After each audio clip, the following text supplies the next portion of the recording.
Hello out there, my ghouls and goblins. Welcome back to Top 5 Scary. I'm Taylor, your casual crypt keeper, and I've got something for you today. Now, I always say let's dive on in our videos, but today we are going to be truly diving on in, not just proverbial anymore, as we explore some truly spine-chilling stories of some submarines lost in the abyss of the ocean, sent out never to come back. Let's get something warm on as we get ready to trudge through the murky depth as we take a look at the top 5 unsettling submarines that never returned. Hey, you let me know down below. A submarine, would you ever get inside one, or are you just way too claustrophobic for that? Me, personally, I think I'm good where I am. I like being on the water, in the water. I don't need to be under the water. Anyway, let's get into it. Number 5, the Titanic submarine. Most likely by now, and probably the reason you clicked on this video for the title, was because you've heard of the missing Titanic tourist submarine, which has been completely missing on the Atlantic Ocean with 5 people trapped on board. The submersible and the guests within have been trapped and missing for 2 days as of the writing of this script. On board the submarine are the British billionaire and explorer, one Hamish Harding. Kind of sounds like he's the protagonist of a movie somewhere. Renowned French diver Paul-Henri Narguillet and Pakistani businessman Shahzada Dawood and his son. The founder of OceanGate Expeditions, the company responsible for the tour and the submersible, is thought to be the final explorer trapped in the submarine. That's one Stockton Rush. There's a lot of really interesting names on that crew. I know that it's not relevant, but a lot of really interesting names on that. The tour that OceanGate Expeditions offered was an 8-day mission to see the Titanic's debris at a cost of $250,000 per person. Now, previously they have stated that this mission was completely safe, although that's looking less likely. The company is exploring and mobilizing all options to bring the crew back safely, with the US Coast Guard and Canadian Coast Guard involved in the rescue efforts. Now, perhaps most worryingly, as we all scan headlines and read news stories about this, is that this isn't the first time that this particular little sub has been involved in issues like this. Last year, a reporter for CBS, that's David Pogue, took this expedition and the sub lost communication with the surface ship, causing it to become fully lost in the water. It was 2 hours before any rescue would come for Pogue and that crew. Close your eyes and imagine being underwater in a little metal box for 2 hours. And just imagine how scary that would be,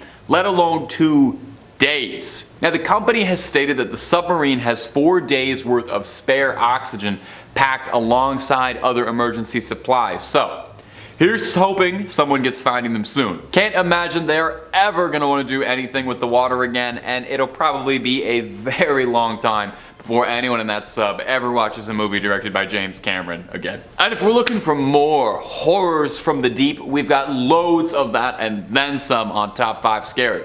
So click on through, make sure you subscribe so you don't miss nothing from us, and if you'd be so kind, hit that little bell so you get up-to-the-minute updates on everything we put out. But you do that at the end of this video, okay? Because I got 4 more stories of strange submarines going missing for you right now. Number 4, the K-129. Up next is going to be the mystery of the K-129 submarine. That's a Soviet submarine that embarked on a covert mission, and its fate would plunge itself a lot deeper than the ocean depths go.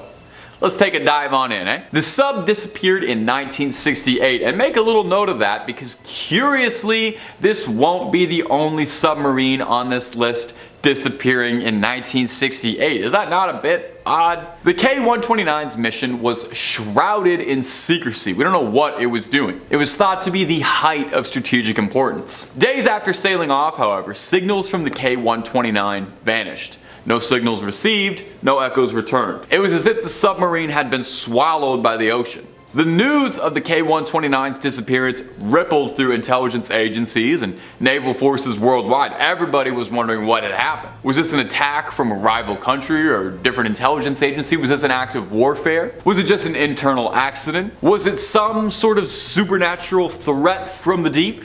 Probably not, but it's fun to speculate. Months passed and then a glimmer of truth would pierce through. You see, the United States, the CIA, under the guise of something called Project Azorian, or the Jennifer Project, embarked on a very secret operation to try and find the submarine's wreckage. A massive recovery vehicle, the Hughes Glomar Explorer, descended upon the ocean looking to try and find the wreckage of the lost sub. Now, they would find the wreckage of the K-129, but they would not find any answers. What sunk it?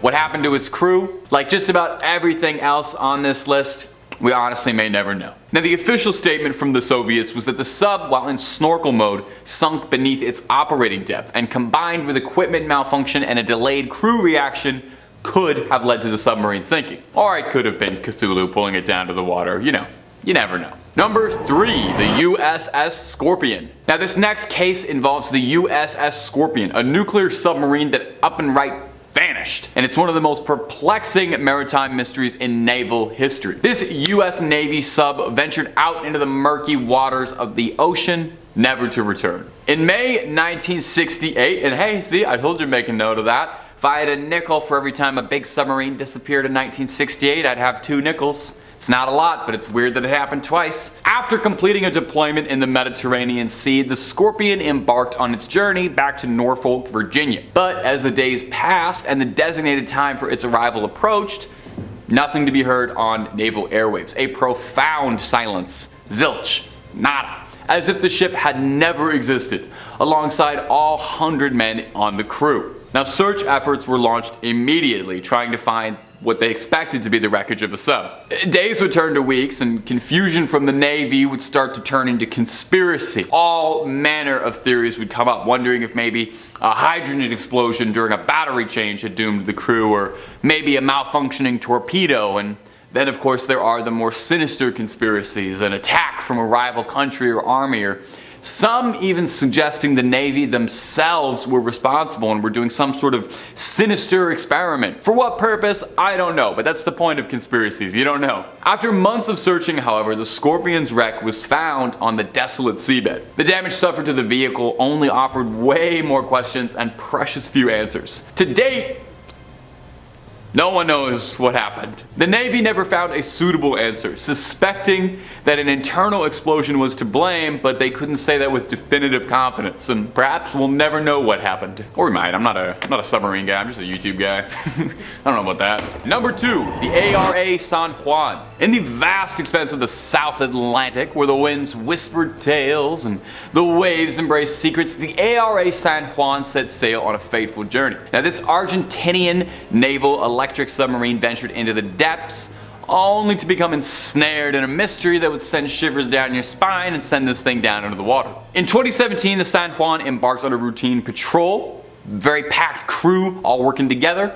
However, a silence would descend upon the submarine as communication was lost with any of the home base. The vessel had vanished, swallowed by unforgiving depths, leaving the loved ones of the crew in a state of bewildered dread. An international search operation spanning vast stretches of ocean began immediately after. Now, like we said with all these other things, people started to conspire, wondering if maybe there was some sort of secret spy operation going on, maybe something outside of this world, or maybe going all the way back to like myth stuff. Maybe a big kraken pulled the submarine down. When a giant naval vessel disappears, you start to get a bit wild with your speculations. It was a long time while they were searching for it. Weeks, months, days even. I don't know how much you know about the sea. It's very big, there's a lot to look through. The ghostly silence of the ocean echoing with unanswered questions. What had happened to the San Juan? Where was it? Finally, after a year of agonizing uncertainty, the wreckage was discovered, resting on the seabed like a silent specter. The truth? Elusive. What had befallen the submarine and its valiant crew? The ocean's depths might have the answer, but they refused to give up their secrets just yet. So we're gonna have to keep digging for this one. At number 1, the Kursk 141. And at number 1 for you today, I've got another missing Soviet submarine. Where do they keep going? Well, that's what we're trying to find out. We're trying to figure that out. This ship was the Kursk K-141, an impressive, sleek, imposing warship that would soon become shrouded in mystery. The Kursk set out in the year 2000, embarking on a fairly routine military exercise, its crew completely unaware of the impending doom that lay in wait. As the sub left the docks and delved into murkier waters, a catastrophic explosion shattered the silence of the day, tearing the vessel right open and sealing the fate of the crew to the depths. But what caused this explosion? How would this have happened on a modern, well-engineered, well-tended submarine? This wasn't some rinky-dink operation, this was the full might of the Russian Navy. So rescue efforts raced, but the Kursk was trapped and people watched as this thing kind of just fell apart. A grim reality that, you're not as safe inside a submarine as you might think you are. Now, the wreckage was recovered, but none of the crew survived the fatal incident. The government's report, their official story, was that the submarine was sunk by an internal torpedo explosion, which was caused by a leak in the torpedo casing, causing the highly combustible hydrogen peroxide to, do what it does best and explode violently. Although they might have found the wreck of the Kursk, the mystery and story behind it is still chilling to the bone. And that's about all we have for today, my little ghouls and goblins. I hope you enjoyed some of that. Creep on, creeping on, and I'll see you in the next one, okay? Take it easy.